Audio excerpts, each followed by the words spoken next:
দিলবালে দুলহানিয়া লে যায়েঙ্গে এই আইকনিক দৃশ্যটা সবার মনে আছে, কিন্তু জানেন এটা কোন স্টেশনে শুট করা?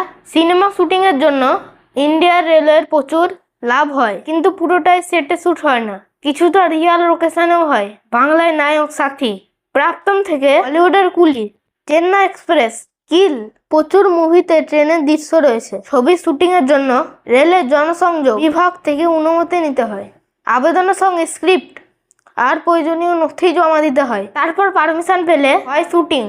এই বছরে ভারতীয় রেল ফিল্ম শুটিং এর মাধ্যমে মোট 40,13,000 টাকা আয় করেছে। মুম্বাইতে বেশিরভাগ ফিল্ম শুট হয় আপটা এবং ছত্রপতি শিবাজি মহারাজ টার্মিনাসে। প্রাকৃতিক সৌন্দর্যের জন্য বিখ্যাত আপটা স্টেশনে এই বছর মোট 3টে ছবি শুটিং হয়েছে, তার ফলে আয় হয়েছে 27.57 লাখ টাকা। এইখানেই শুট হয়েছিল বিখ্যাত দিলবালে দুলহানিয়া লে যায়েঙ্গে।